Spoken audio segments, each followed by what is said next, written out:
మళ్ళీ వినిపించట్లా.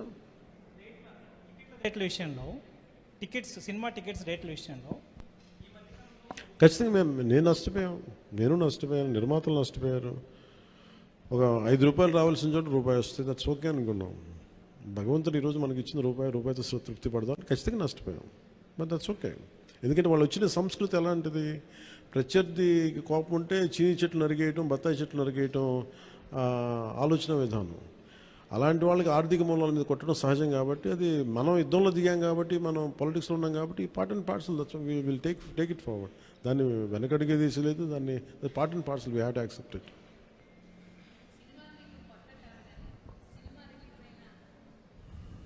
సినిమాలు మీకేం కొత్త కాదు, కానీ ఏ సినిమా రిలీజ్ అయినా అందరికీ కొంత నర్వస్నెస్ ఉంటుంది, మీకు కూడా ఉంటుందా? నాకు నిండా మునిగినోడు చలి అని చెప్పండి. కానీ బాధ్యత ఉంటుంది. అంటే సినిమా బాగుందంటే ఆనందిస్తాను, బాగలేదంటే ఓకే ఏం కరెక్ట్ చేయాలని ఆలోచిస్తాను, అంతే తప్ప. ఎందుకంటే ఎందుకు నాకు నర్వస్నెస్ ఉంటుంది అంటే, చేసేటప్పుడు చాలా ఒళ్ళు దగ్గర పెట్టుకుని చేస్తాను. నేను సినిమా బాగలేదని కూడా ముందే చెప్తుంటారు, బాగలేదు ఇబ్బందులు ఉన్నాయి చూసుకోండి. అందువల్ల నాకు ఏంటంటే నాకు గిల్ట్ ఉండదు బేసిక్గా. ఇప్పుడు మెచ్యూరిటీ వచ్చి ఎప్పటి నుంచో మూవీస్ తీస్తున్నారు, ఇప్పుడు మీరు అలా అనుకుంటున్నారా? మొదటి నుంచి కూడా అలాగే ఉండేవాళ్ళు? దీనికి నేను సమాధానం చెప్పాను. మీరు కావాలంటే నా ఇంటర్వ్యూస్ చూసుకోండి, బిఆర్ రాజు గారితో ఉంటాయి. ఆ ఇంటర్వ్యూస్లో నేను ఇప్పుడు ఏం మాట్లాడినా అవే ఉంటాయి. అందుకని అందుకని ఉదాహరణకి తొలి ప్రేమ తీశాను. తొలి ప్రేమ షూటింగ్ చేసినప్పుడు సినిమా అయిపోయి రిలీజ్ అవుతుంటే నేను కూర్చొని అక్కడ ఒక్కనే కూర్చున్నాను. గబ్బర్ సింగ్ కూర్చున్నా కానీ నేను ఒక్కనే కూర్చుని ఉన్నాను. నా పక్కన పార్టీస్ ఏమి ఉండవు. జస్ట్ నా జీవితంలో ఒకే ఒకసారి నన్ను పార్టీకి పిలిచింది భీమ్లా నాయక్, ప్రత్యేకంగా నన్ను పిలిచారు. ఎందుకంటే ఇంత ₹10-15 టికెట్ అప్పుడు కూడా ఇంత డబ్బు చేసింది సినిమా అని అనుకొని, దాని ఒక్కదాన్ని ఫస్ట్ టైము నా జీవితం అదే మొదటిసారి వెళ్ళటం. మళ్ళీ దీని తర్వాత కూడా వెళ్తాను కూడా నాకు డౌట్. అవును, ఇంతకీ మీ ఎమ్మెల్యేలతో మూవీ చూసే ఆలోచన ఏమైనా ఉందా?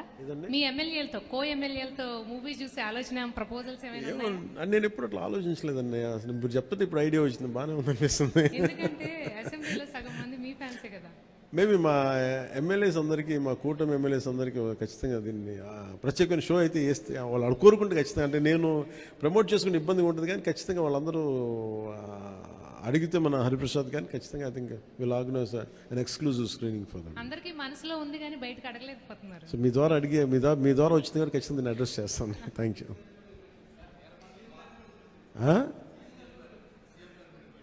సీఎం గారు బిజీగా నాకు సినిమాలు మా అయితే ఒక 5 నిమిషాలు చూస్తారేమో. ఎందుకు రోజు నన్నే చూస్తుంటారు కదా, సినిమా చూస్తున్నట్టు అనుకుంటారు.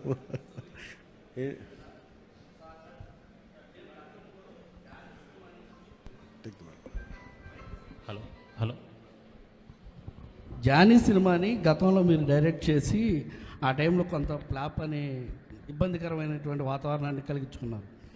ఈ సినిమాలో మీరు లాస్ట్ క్లైమాక్స్ మీరే డైరెక్ట్ చేశారని చెప్పేసి చెప్తున్నారు. దానికి అప్పటికి ఇప్పటికీ ఏంటి, ఎలాంటి చేంజ్ని మీరు గమనించారంటే? అలాగే అంటే నేను జానీ నిన్న కూడా చెప్పాను. అంటే నాకు ఏమనిపించిందంటే, ఒక సినిమా తీసేటప్పుడు చాలా నలుగుతూ ఉండే. నేను చెప్పేది సినిమా అనేది ఒక్కటే కష్టపడేది కాదు, ప్రతి ఒక్కటి. ఈవెన్ ఒక చిన్నపాటి ఉపాధి శ్రామికుడు కూడా కష్టపడతారు, యుద్ధం చేయాలి పట్టుకోటి కోసం. సినిమా ఏంటంటే చాలామంది డబ్బులు, చాలా గ్లామరస్గా కనిపిస్తుంది ఫిల్మ్ ఇండస్ట్రీ. దానికి నేను ఒక చిరంజీవి గారు లాంటి అన్నయ్య ఉండి, నేను సక్సెస్ఫుల్ అయిన యాక్టర్గా ఉండి, ఖుషి తర్వాత వరుసగా విజయాల తర్వాత కూడా ఒక జానీ అనే సినిమాని నేను డైరెక్ట్ చేసేది ఆడకపోయిన వెంటనే ఒక 5 రోజులు, 10 రోజులు, నెల రోజుల తర్వాత ఫస్ట్ షో పడింది. ఇది బాగలేదు అనగానే వెంటనే మొత్తం ఫైనాన్షియర్స్, డిస్ట్రిబ్యూటర్స్ అందరూ నా ఇంటి మీదకి వచ్చేసారు. మాకు డబ్బులు రావట్లేదు, ఇప్పుడు ఏం చేస్తాం? నా క్వశ్చన్ ఏముందంటే, మీకు డబ్బులు ఇచ్చినప్పుడు నాకు ఎప్పుడు ఎక్స్ట్రా ఇవ్వలేదు కదా, ఇప్పుడు డబ్బులు పోయినప్పుడు అది ఉండదు అక్కడ. సో నేను కంప్లైంట్ చేయట్లా. అంటే నాకు ఏమనిపించిందంటే, ఫస్ట్ టైము నాకు చాలా ఒక కాలంలో చెప్తున్న అన్ని బంధాలు ఆర్థిక బంధాలు నాకు అది గుర్తొచ్చింది. నేను ఆ రోజు మొత్తం నా రెమ్యునరేషన్ తీసుకోలేదు, ఇచ్చేసాను. నాకేమనిపించిందంటే, ఒంటరితనం అనిపించాను. అంటే ఇప్పుడు ఎలా ఉంది అంటే, గత ప్రభుత్వం చేసిన ఒక దుర్మార్గాలన్నీ నేను చేసేసి అందరూ నిందిస్తుంటే నేను ఎంత బాధపడాలో, సినిమా ఫ్లాప్ అయితే నన్ను బాధపడమని అందరూ అలా చెప్తా ఉన్నాను. నా ఉద్దేశం ఏంటంటే, సినిమా చేసాం, బాగలేదు, ఆడలేదు, అంతే. కానీ దానికి ఏంటి ఏదో ఒక కొంపలంతా మునిగిపోయినట్టు ఇలా మొక్కలు పెట్టుకున్నారండి, అందరూ డీలా అయిపోయి ఓకే నష్టపోతే ఒక ఎంత నష్టపోయింది చూద్దామని చెప్పి ఫైనల్ నేను ఏం చేయగలిగింది, బాబు నాకు ఇచ్చిన రెమ్యునరేషన్ ఇది, నాకు రూపాయి వద్దు తీసుకోండి అని చెప్పి నేను ఇంకో 15 లక్షల అప్పు నేను తీసుకున్నాను దాని తర్వాత ఇంకోళ్ళ దగ్గర. ఆ అనుభవం నన్ను చాలా బలమైన వ్యక్తం చేసింది. ఆ ఒక్క జానీ ఫెయిల్యూర్ నాకు ఎంత హెల్ప్ చేసిందంటే పాలిటిక్స్లో హెల్ప్ చేసింది. నేను 2019లో ఓడిపోతే మళ్ళీ నాకు అదే గుర్తొచ్చింది. నేను ఎలా సర్వైవ్ అయ్యానప్పుడు failure is a part and parcel of growth. అది నాకు బాగా బలం ఇచ్చి నిన్న ఒక నిర్మాత ఆ రోజు అన్ని ఇబ్బందులు లేవు, కానీ రత్నం గారు లాంటి వ్యక్తి ఒక చిన్నపాటి మేకప్ అసిస్టెంట్గా ప్రారంభించిన వ్యక్తి, అంచెలంచెలుగా శంకర్ లాంటి వాళ్ళతో సినిమా తీసి పాన్ ఇండియా సినిమాలు తీసిన వ్యక్తి ఈ రోజున సినిమా రిలీజులకి ఇబ్బంది పడతా ఉంటే నాకు అనిపించింది చాలా బాధేస్తుంది.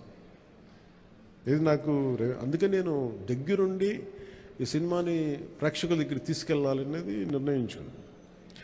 సో నాకు అందుకు అనిపించింది అన్నమాట. అందుకని నా జానీ అనేది ఎందుకు వచ్చిందంటే ఇంత ఫీబుల్గా ఉంటారు, అంటే మనీ దగ్గరికి వచ్చేటప్పటికి అందరూ నువ్వు చస్తావో పెడతావో తెలియదు కానీ మాకు ఇలా కట్టాలి ఒకసారి ఇర్లాజికల్గా ఉంటుంది. సో అలాంటి సమయంలో నాకు ఆయన అండగా నిలబడాలి. అందుకని that's reason why I quote. అందుకనే క్లైమాక్స్ ప్రత్యేకించి నేను ఎందుకు చెప్పానంటే అప్పుడు నేను కొన్నిసార్లు నేను బుల్డోజ్ చేసుకుని వెళ్ళాల్సింది, కొన్నిసార్లు రైట్ నిర్ణయం మన మనసుకు తెలుస్తుంది as a film మేకర్గా.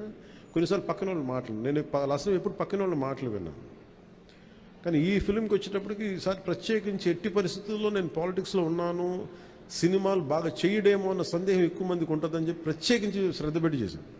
So climax కూడా ఎందుకు చేశానంటే నేను చాలా సంవత్సరాలు అయిపోయింది యాక్షన్ కొరియోగ్రఫీ చేసి, రియల్ లైఫ్లో వీళ్ళతో గొడవలు పడుతున్నాను, సినిమాలోనే యాక్షన్ కొరియోగ్రఫీ చేశాను.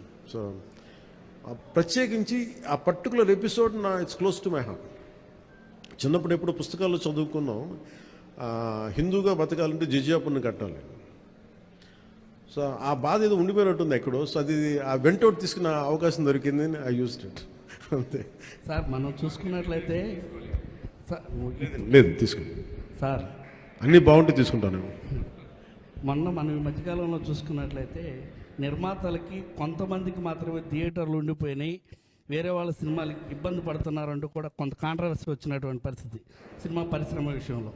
అదే రేట్ల విషయంలో కావచ్చు, థియేటర్స్ దాని విషయంలో మీకు కూడా అలాంటిది అంటే థియేటర్స్ సరిగ్గా లభించకపోవడం, కొంత నిర్మాతలు ఏమన్నా ఇబ్బంది పెట్టే అవకాశం ఉంటుందా గతంలో లాగా? అది ఎప్పుడు అలా పెడతారని నేను ఎప్పుడు అనుకోను, ఎందుకంటే థియేటర్స్కి ఫీడింగ్ కావాలి, బేసిక్ సైన్స్, అది ఎవరు అలా చేస్తారు నేను అనుకోను. కానీ ఒకసారి కొన్ని అనుకోని పరిస్థితులు వస్తూ ఉంటాయి, అది పెద్ద మనసు వదిలేయటం అంతా. సార్ ఇప్పుడు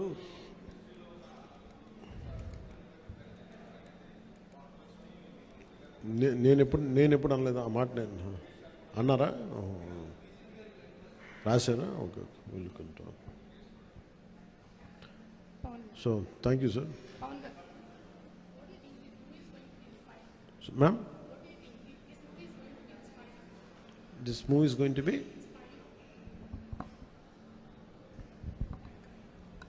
What do you think this movie is going to be inspiring by your role? అంటే ఇన్స్పైరింగ్ ఇవన్నీ నేను చెప్పలేను, కానీ I feel it is a wholesome entertainer.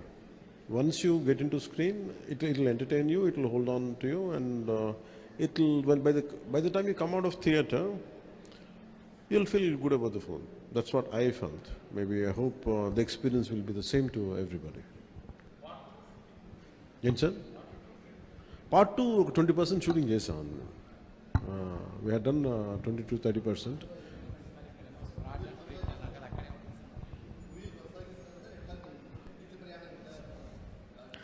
వచ్చే డబ్బుల్ని బట్టి, నాకు దొరికే టైంని బట్టి, కుదిరితే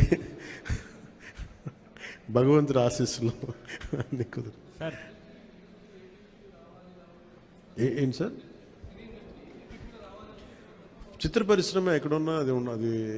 ఆల్రెడీ ఏపీకి రావాల్సిన కొత్తగా అవసరం లేదు, కానీ ఏపీలో డెవలప్ చేయాల్సిన ఇన్ఫ్రాస్ట్రక్చర్ డెవలప్ చేయాలి. హైదరాబాద్లో ఎలాంటి ఇన్ఫ్రాస్ట్రక్చర్ ఉందో ఆంధ్రప్రదేశ్లో కూడా అలాంటి ఇన్ఫ్రాస్ట్రక్చర్ కొంత హైదరాబాద్లో ఉండొచ్చు, కొంత కొంత మంగళగిరి లేదా మనకున్న ప్రాంతాల్లో కావచ్చు. It depends. పరిస్థితులు ఎక్కడ బాగుంటాయని దాని తగ్గట్టుగా ఇన్ఫ్రాస్ట్రక్చర్ అయితే డెవలప్ చేయాలి. ఫిల్మ్ మేకింగ్ స్కూల్స్ చాలా డెవలప్ చేయాలి. రెడీ